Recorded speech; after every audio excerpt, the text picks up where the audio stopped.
Hello. सो नमस्ते सभी दोस्तों को, बहनों को, भाइयों को, सबको। आज मैं कुछ अलग बताना चाहूँगी। अ, अलग मतलब आज अपनी हिंदी में बताना चाहूँगी। ये है सफलता की कहानी। सफलता की कहानी के कुछ ऐसे पहलू जो ऐसी शख्सियत से जुड़े हुए हैं जिन्होंने बहुत ही अपनी ज़िंदगी में चैलेंजेस को फेस किया है। नवाजुद्दीन सिद्दीकी की जीवनी के बारे में आज मैं बात करना चाहूँगी। नवाजुद्दीन सिद्दीकी जी का कहना है, इंसान के दिल और दिमाग में अगर काम के प्रति जुनून हो और कुछ बनने की ख्वाहिश हो तो वो क्या नहीं कर सकता। उसके लिए यह कोई मायने नहीं रहता कि वो गांव से है या शहर से। यूपी के मुजफ्फरनगर के एक छोटे से बुढ़ाना गांव के होने के बावजूद भी अपनी लगन और मेहनत से हिंदी सिनेमा में अपनी एक छाप छोड़ी हुई है। एक आम इंसान का बॉलीवुड में काम करना, उसे अपने आप को कुछ कम समय में एक अच्छे एक्टर के रूप में बॉलीवुड की दुनिया में साबित करना, दोनों बहुत बड़ी बात है।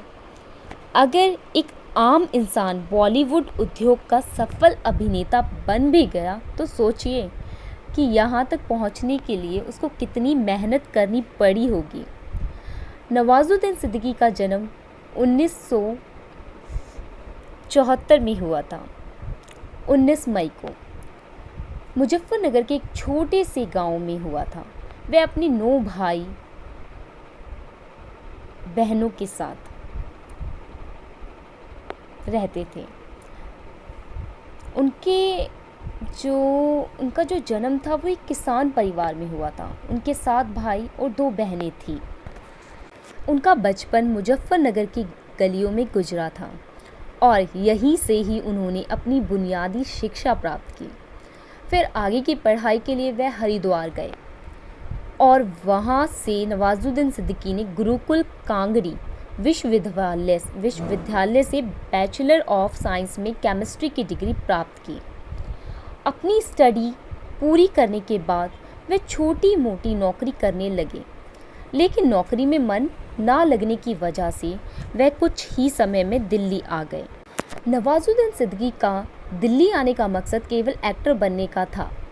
उन्होंने साक्षी थिएटर ग्रुप ऑफ ज्वाइन किया, वहीं से एक्टिंग सीखने लगे। इसी थिएटर में नवाजुद्दीन की मुलाकात मनोज बाजपेयी और सौरभ शुक्ला से हुई। नवाजुद्दीन एक्टिंग तो सीख रहे थे, लेकिन उसके पास अभी तक आय का कोई स्रोत नहीं था, जिनकी वजह से वो दिल्ली में अपना गुजारा कर सके। इसलिए संघर्ष के दिनों में वो नोएडा, दिल्ली में टॉयज़ बनाती एक फैक्ट्री में सिक्योरिटी गार्ड की जॉब करने लगे और शाम को फिर साक्षी थिएटर में एक्टिंग सीखने आते थे। कुछ समय बाद Nawazuddin Siddiqui ji national school of drama NCD को ज्वाइन किया। 1996 में यहाँ से पास आउट होने के बाद वह एक्टर बनने के लिए सन 2000 में मुंबई आ गए। मुंबई में उनको कोई पहचानता नहीं था और ना ही उनका कोई गॉडफादर था जो उनका हाथ थाम सके। मुंबई की माया नगरी में काफ़ी ठोकरें खाने के बाद नवाजुद्दीन को एहसास हो गया था कि यह सफ़र इतना आसान नहीं है जितना वो सोचा करते थे। नवाजुद्दीन सिद्दीकी के दिमाग में एक्टिंग का कीड़ा बनने की एक ही धुन सवार थी, लेकिन यह सपना कैसे पूरा होगा वो उनको भी पता नहीं था।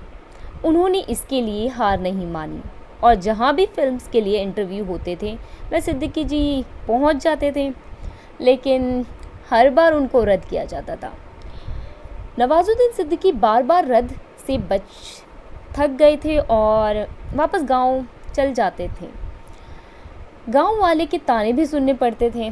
कुछ समय बाद नवाजुद्दीन को एक टेलीविज़न सीरियल में काम करने का मौका मिला, लेकिन यहाँ पर उनका रोल छोटा रहता था, जिसकी वजह से वो अपने आप को प्रूव नहीं कर पाते थे। नवाजुद्दीन सिद्दीकी को पहला ब्रेक 1999 में आमिर खान की फिल्म सरफरोश से मिला, लेकिन इस फिल्म में उनका रोल बहुत छोटा था। अब उनको छोटे मोटे रोल मिलने लगे थे। उनको खुद पर यकीन था कि आज नहीं तो कल या परसों एक दिन बॉलीवुड के सुपरस्टार ज़रूर बनेंगे। कहते हैं कि कोशिश करने वालों की कभी हार नहीं होती। अगर आप कोशिश करोगे तो आपको सफलता अवश्य मिलेगी। सन 2010 में नवाजुद्दीन सिद्दीकी के लिए बेस्ट टर्निंग पॉइंट रहा।